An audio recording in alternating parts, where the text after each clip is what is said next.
नमस्कार. 7च्या बातमीपत्रात मी पर्णिका हेदवकर आपलं स्वागत करते. आता एक नजर ठळक बातम्यांवर. जम्मू काश्मीरमधल्या नौशेरा इथं पाकिस्ताननं केलेल्या गोळीबारात एक जवान शहीद. आंतरराष्ट्रीय व्यापार आणि गुंतवणुकीत निर्यात पतसंस्थांची भूमिका महत्वाची, राष्ट्रपती प्रणव मुखर्जी यांचं प्रतिपादन. देशात उत्पादन क्षेत्राला चालना देण्याची गरज केंद्रीय वित्तमंत्र्यांकडून व्यक्त. सरकारनं अभिव्यक्ती स्वातंत्र्याच्या हक्कावर कोणतीही गदा आणलेली नाही, व्यंकय्या नायडू यांचं स्पष्टीकरण. संपूर्ण जगाचं लक्ष असलेल्या अमेरिकेच्या राष्ट्राध्यक्षपदाच्या निवडणुकीसाठी मतदान सुरू. सिंचन प्रकल्पांच्या देखभाल दुरुस्तीसाठी पाणीपट्टीतून जमा होणारी रक्कम खर्च करायला राज्य मंत्रिमंडळाची मान्यता. पूंछ जिल्ह्यात पाकिस्तानच्या गोळीबारात वीरमरण आलेले जवान राजेंद्र तुपारे यांच्यावर कारवे या जन्मगावी लष्करी इतमामात अंत्यसंस्कार. आणि राजकोट क्रिकेट कसोटीसाठी निधी खर्च करायला सर्वोच्च न्यायालयाची परवानगी.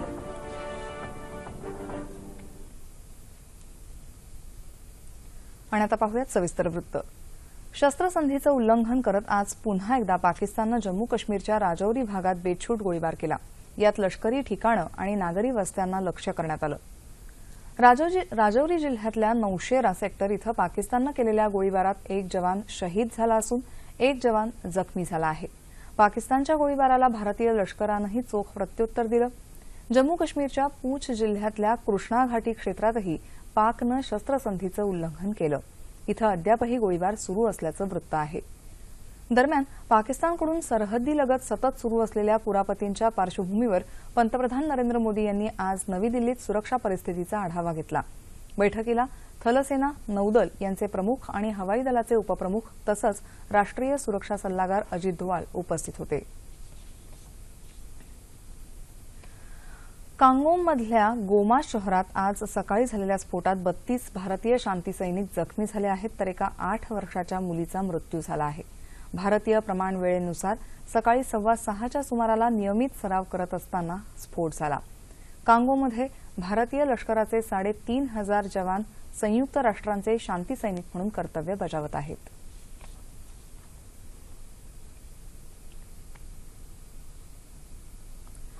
आंतरराष्ट्रीय व्यापार आणि गुंतवणुकीत निर्यात पतसंस्थांची भूमिका महत्वाची आहे, असं राष्ट्रपती प्रणव मुखर्जी यांनी म्हटलं आहे. ते आज नवी दिल्लीत एक्सपोर्ट क्रेडिट गॅरंटी कॉर्पोरेशनच्या हीरक महोत्सवी समारंभात बोलत होते. राजकीय अस्थिरता, युद्ध, दहशतवाद यांचा जगभरातल्या व्यापारावर परिणाम झाला आहे, मात्र भारतीय अर्थव्यवस्था उत्तम प्रगती करत असून प्रमुख अर्थव्यवस्थांच्या पुढे आहे, असं राष्ट्रपती म्हणाले. यंदा झालेल्या उत्तम मोसमी पावसामुळे प्रगतीला चालना मिळू शकेल, असं राष्ट्रपती म्हणाले. वैश्विक स्तरावर मागणी घटल्यामुळे निर्यातीवर जरी परिणाम झाला असला तरी देशाच्या आयातीतही घट झाली आहे. व्यापारी तूट कमी राहिल्यामुळे चालू खात्यातली तूट कमी झाली असल्याचंही राष्ट्रपतींनी नमूद केलं. देशाची निर्यात वाढीने व्यक्त केली. सध्याच्या परिस्थितीत निर्यात पतसंस्थांची भूमिका महत्वाची असून अधिक निर्यातीला चालना देण्यासाठी एक्सपोर्ट क्रेडिट गॅरंटी कॉर्पोरेशननं प्रयत्नशील राहावं, असं राष्ट्रपतींनी सांगितलं. देशात उत्पादन क्षेत्राला चालना देण्याची गरज केंद्रीय वित्तमंत्री अरुण जेटली यांनी व्यक्त केली आहे. ते आज नवी दिल्लीत भारत ब्रिटन तंत्रज्ञान शिखर परिषदेत बोलत होते. देशात उत्पादन क्षेत्रात वाढीला भरपूर वाव असून या क्षेत्राचा वाटा 15%वरून 25%वर नेण्याची गरज असल्याचं ते म्हणाले. अर्थव्यवस्था अधिक खुली करण्याची गरज असून अधिक गुंतवणूक आकर्षित करण्यासाठी आणि पायाभूत सुविधा क्षेत्रातलं मागासलेपण दूर करण्यासाठी सरकार अधिक सुधारणा राबवेल, असं जेटली म्हणाले. जगातल्या इतर महत्वाच्या अर्थव्यवस्थांपेक्षा सर्वाधिक वेगानं विस्तारणारी आपली अर्थव्यवस्था जरी असली तरी अजूनही आम्ही समाधानी नाही. यापेक्षा अधिक वेगानं आम्ही विस्तारू शकतो, असा विश्वास जेटली यांनी व्यक्त केला. सरकारनं अभिव्यक्ती स्वातंत्र्याच्या हक्कावर कोणतीही गदा आणलेली नाही, असं माहिती आणि प्रसारण मंत्री व्यंकय्या नायडू यांनी म्हटलं आहे. मात्र देशाची सुरक्षितता सर्वात महत्वाची आहे, असं ते म्हणाले. एका खासगी वृत्तवाहिनीवरच्या एका दिवसाच्या प्रसारण बंदीवरून उठलेल्या वादळाच्या पार्श्वभूमीवर ते बोलत होते. बातम्या आणि मतं या 2 वेगळ्या गोष्टी असून बातम्या देताना देशाची सुरक्षा जपली गेली पाहिजे, असं ते म्हणाले. तसंच प्रसारण बंदीचा हा काही पहिलाच निर्णय नाही. या आधीच्या सरकारांनी 21 वेळा प्रसारण बंदीचे निर्देश दिले होते असं सांगितलं। नायडू यांनी आज नवी दिल्ली इथं आकाशवाणी आणि दूरदर्शन केंद्राला भेट दिली। दरम्यान एका खासगी वृत्तवाहिनीच्या प्रसारण बंदी विरोधात दाखल केलेल्या याचिकेवरची सुनावणी सर्वोच्च न्यायालयानं 5 डिसेंबरपर्यंत पुढे ढकलली आहे। प्रसारण बंदीच्या निर्णयाला स्थगिती दिल्यानंतर वृत्तवाहिनीचे वकील फलीम नरीमन आणि महाधिवक्ता मुकुल रोहतगी या दोघांनीही तातडीनं सुनावणीची गरज नाही असं आज न्यायालयाला सांगितलं। संपूर्ण जगाचं लक्ष असलेल्या अमेरिकेच्या राष्ट्राध्यक्षपदाच्या निवडणुकीला सुरुवात झाली आहे। न्यू हॅम्पशायर इथं सर्वप्रथम मतदान सुरू झालं। निवडणुकीत सुमारे 12 कोटी अमेरिकी मतदार जगातल्या सर्वात बलाढ्य नेत्याच्या निवडीसाठी मतदानाचा हक्क बजावतील। डेमोक्रॅटिक पक्षाच्या उमेदवार हिलरी क्लिंटन आणि रिपब्लिकन पक्षाचे उमेदवार डोनाल्ड ट्रम्प यांच्यात राष्ट्राध्यक्षपदासाठी चुरस आहे। वॉशिंग्टन पोस्टनं काल जारी केलेल्या सर्वेक्षणानुसार क्लिंटन या ट्रम्प यांच्यापेक्षा 4% आघाडीवर आहेत। कालच्या प्रचाराच्या शेवटच्या दिवसापर्यंत क्लिंटन आणि ट्रम्प या दोघांनीही सभा घेतल्या। मतदानासाठी उत्सुक नसलेल्या मतदारांना मतदानाकरता प्रोत्साहित करणं हे क्लिंटन यांच्यासमोरचं आव्हान मानलं जात होतं। सिंचन प्रकल्पांच्या देखभाल दुरुस्तीसाठी पाणीपट्टीतून जमा होणारी रक्कम खर्च करायला आज राज्य मंत्रिमंडळानं मान्यता दिली। या निर्णयामुळे सिंचन प्रकल्पाची देखभाल दुरुस्ती वेळच्या वेळी करणं शक्य होऊन पाणी वापराची कार्यक्षमता वाढायला मदत होणार आहे। राज्यातल्या सिंचन प्रकल्पांची निर्मिती क्षमता आणि प्रत्यक्ष होणारं सिंचन यामध्ये 30% तफावत आहे। यामागचं मूळ कारण सिंचन प्रकल्पांच्या देखभाल दुरुस्तीसाठी अपुरा निधी असल्याचं लक्षात आल्यानंतर मंत्रिमंडळानं हा निर्णय घेतला आहे। प्रचलित पद्धतीनुसार सिंचन प्रकल्पातून मिळणारी पाणीपट्टीची रक्कम शासनाकडे जमा केली जाते, तर या प्रकल्पांच्या देखभाल दुरुस्ती आणि आस्थापना खर्चासाठी शासन स्तरावरून योजनेतर अनुदान उपलब्ध करून दिलं जातं। मात्र पाणीपट्टीतून मिळणारी रक्कम आणि अनुदान यांच्यातल्या तफावतीमुळे शासनाला तोटा सहन करावा लागत होता। बिगर सिंचन पाणी आरक्षण प्रस्तावांच्या मंजुरीसाठी मंत्रिमंडळाची उपसमिती स्थापन करण्याचा निर्णयही आज मुख्यमंत्री देवेंद्र फडणवीस यांच्या अध्यक्षतेखाली झालेल्या मंत्रिमंडळाच्या बैठकीत घेण्यात आला। कुशल महाराष्ट्र रोजगारयुक्त महाराष्ट्र या अभियानांतर्गत राज्य सरकारनं एमटी एज्युकेअर लिमिटेड या कंपनीशी आज पंचवार्षिक सामंजस्य करार केला।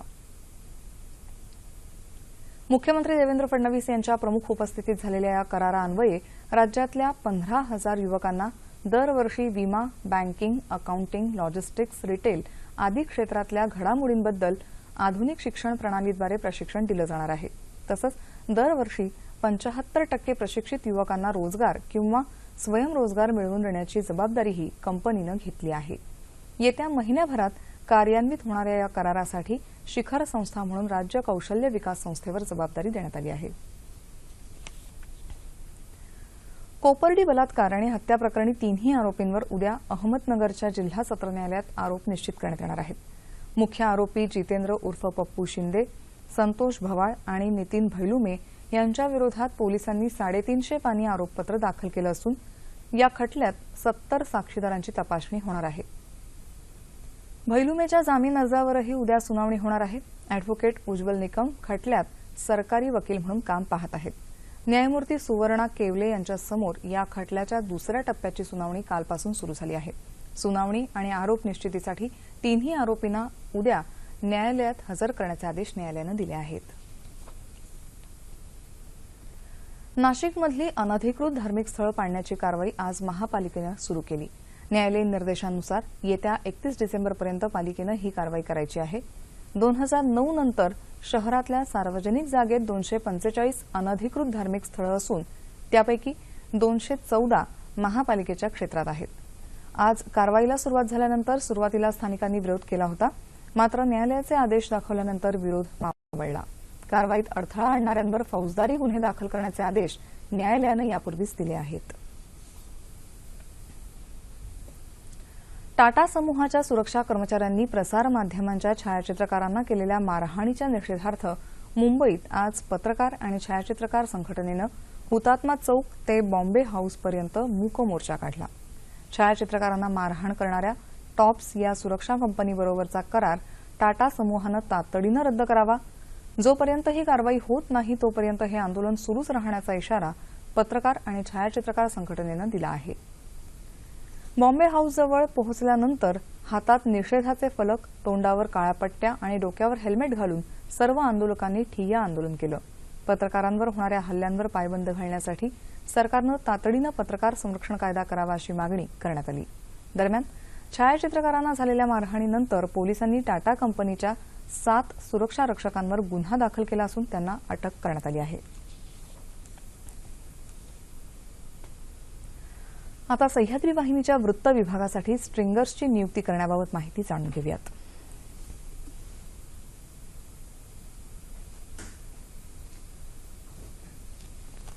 करता स्ट्रिंगर्सचं पॅनल तयार करण्यासाठी अर्ज मागवण्यात येत आहेत। अर्ज 16 डिसेंबर 2016 संध्याकाळी 5 वाजेपर्यंत प्रादेशिक वृत्त विभाग, दूरदर्शन केंद्र, पीबी मार्ग, वरळी, मुंबई 30 या पत्त्यावर पोहोचतील अशा पद्धतीनं पाठवणं आवश्यक आहे। अर्ज आणि अधिक माहिती संकेतस्थळ www.ddkmumbai.org वर उपलब्ध।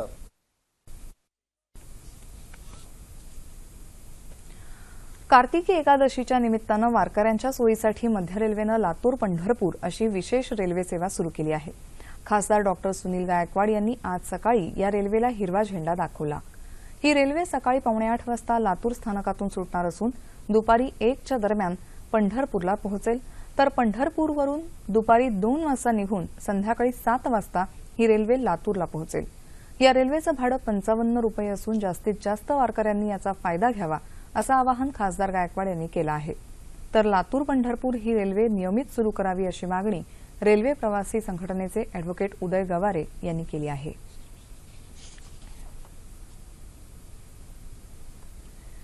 विकास कामं करत असताना ऐतिहासिक वास्तूंवर अनेकदा गंडांतर येतं। या वास्तूंशी तिथल्या स्थानिकांचा जिव्हाळ्याचा संबंध असतो, त्यामुळे विकास करण्यासोबत ऐतिहासिक वास्तूंचं जतन व्हावं अशी मागणी जोर धरू लागते। रायगड जिल्हा हा इतिहासाची साक्ष देतो। याच जिल्ह्यातल्या उरण तालुक्यातल्या उलवे इथल्या वाघोलीचा वाडा इथं सुमारे 2000 वर्ष जुन्या बौद्ध लेण्या आहेत। या बौद्धकालीन लेण्यांमधलं नक्षीकाम आजही पर्यटकांना आकर्षित करतं। या लेण्यांमध्ये स्थानिकांचं श्रद्धास्थान असलेलं केरूमाता या देवीचं मंदिर आहे। नवी मुंबई विमानतळासाठी उलवे पनवेलच्या हद्दीतल्या खाजगी आणि सरकारी जमिनींचं संपादन सिडकोकडून केलं जातंय।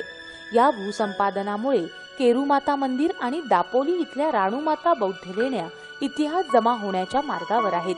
बौद्ध लेण्यांची सुरक्षा आणि संवर्धनासाठी जिल्हा प्रशासनानं पुढाकार घ्यावा, तसंच देवीचं मंदिर पाडू नये अशी स्थानिक नागरिकांची मागणी आहे। 2500 वर्षापूर्वी रायगड गॅजेटमध्ये या मंदिराची नोंद झाली बौद्ध लेणी म्हणून। हे वाचवण्यासाठी सरकारकडे काही नकाशे वगैरे काही पुरावे उपलब्ध असतील तर आमच्या गावकऱ्यांपर्यंत ते पोहोचवावे आणि याचं संवर्धन करण्यासाठी पुरेपूर प्रयत्न गावकऱ्यांचा असेल।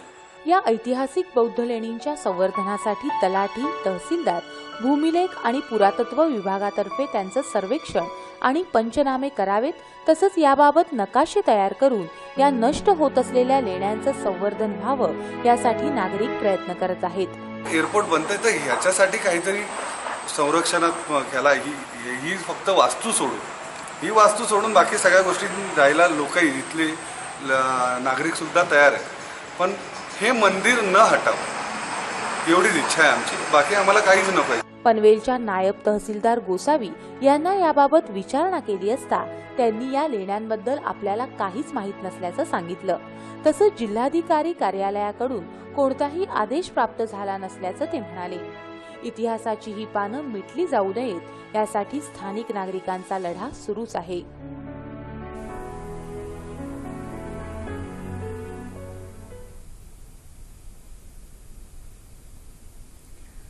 धुळे जिल्हा परिषदेनं वर्ष 2012 ते 2015 पर्यंतचे आदर्श ग्रामसेवक आणि ग्रामविकास अधिकारी पुरस्कार आज प्रदान केले।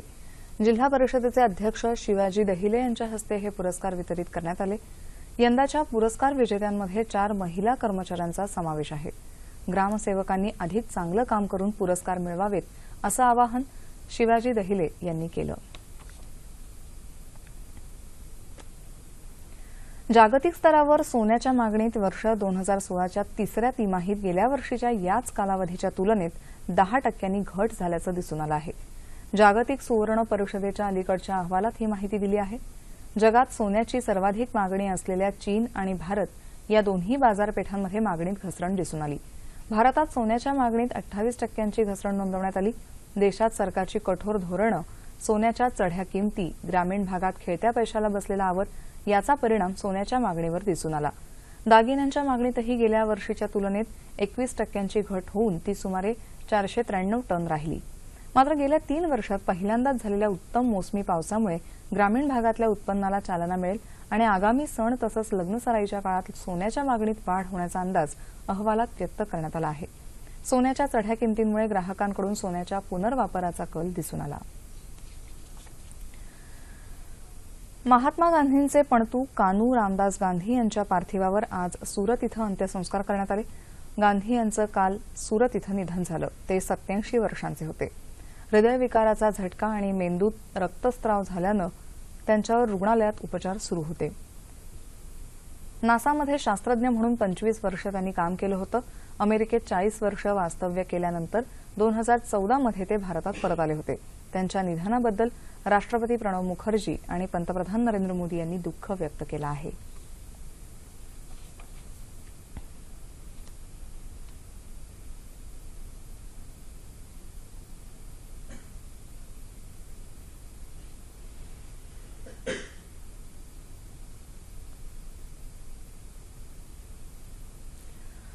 जम्मू काश्मीरमधल्या पूंछ जिल्ह्यातल्या नियंत्रण रेषेजवळ पाकिस्ताननं केलेल्या गोळीबारात वीरमरण आलेले कोल्हापूरचे सुपुत्र नाईक राजेंद्र तुपारे यांच्या पार्थिवावर कोल्हापूर जिल्ह्यातल्या चंदगड तालुक्यातल्या कारवे या त्यांच्या मूळ गावी लष्करी इतमामात अंत्यसंस्कार करण्यात आले.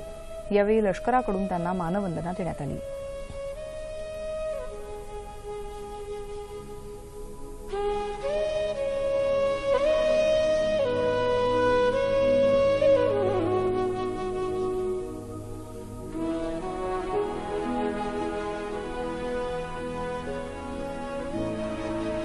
यावेळी कारवे पंचक्रोशीतले हजारो ग्रामस्थ उपस्थित होते.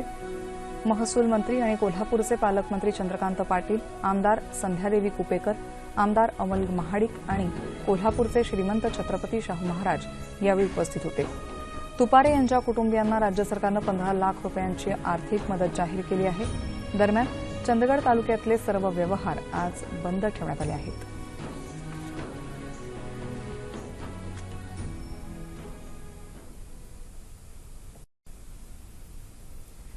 राजकोट इथं उद्या सुरू होत असलेल्या भारत इंग्लंड क्रिकेट कसोटीसाठी 58,66,000 रुपये खर्च करण्याची परवानगी सर्वोच्च न्यायालयानं आज बीसीसीआयला दिली.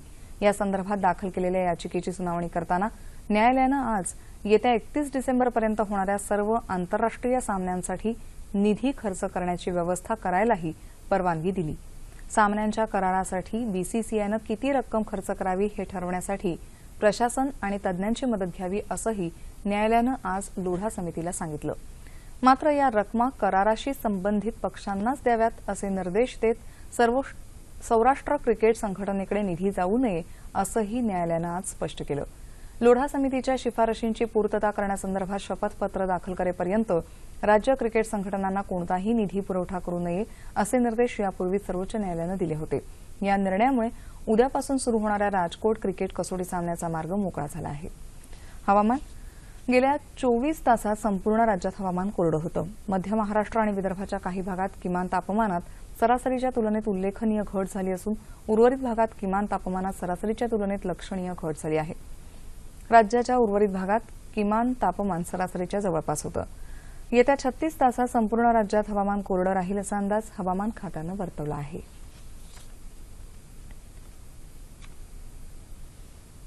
तापमान अंश सेल्सिअसमध्ये.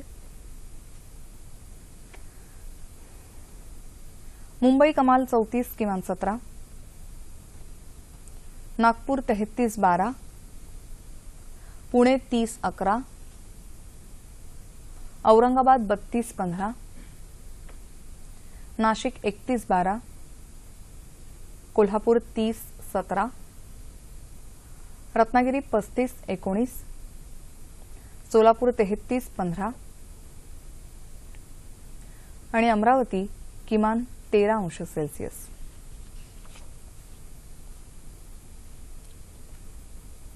ठळक बातम्या पुन्हा एकदा. जम्मू काश्मीरमधल्या नौशेरा इथं पाकिस्ताननं केलेल्या गोळीबारात एक जवान शहीद. आंतरराष्ट्रीय व्यापार आणि गुंतवणुकीत निर्यात पतसंस्थांची भूमिका महत्वाची, राष्ट्रपती प्रणव मुखर्जी यांचं प्रतिपादन. देशात उत्पादन क्षेत्राला चालना देण्याची गरज केंद्रीय वित्तमंत्र्यांकडून व्यक्त. सरकारनं अभिव्यक्ती स्वातंत्र्याच्या हक्कावर कोणतीही गदा आणलेली नाही, व्यंकय्या नायडू यांचं स्पष्टीकरण. संपूर्ण जगाचं लक्ष असलेल्या अमेरिकेच्या राष्ट्राध्यक्षपदाच्या निवडणुकीसाठी मतदान सुरू. सिंचन प्रकल्पांच्या देखभाल दुरुस्तीसाठी पाणीपट्टीतून जमा होणारी रक्कम खर्च करायला राज्य मंत्रिमंडळाची मान्यता. पूंछ जिल्ह्यात पाकिस्तानच्या गोळीबारात वीरमरण आलेले जवान राजेंद्र तुपारे यांच्यावर कारवे या जन्मगावी लष्करी इतमामात अंत्यसंस्कार. आणि राजकोट क्रिकेट कसोटीसाठी निधी खर्च करायला सर्वोच्च न्यायालयाची परवानगी. याबरोबरच हे बातमीपत्र संपलं.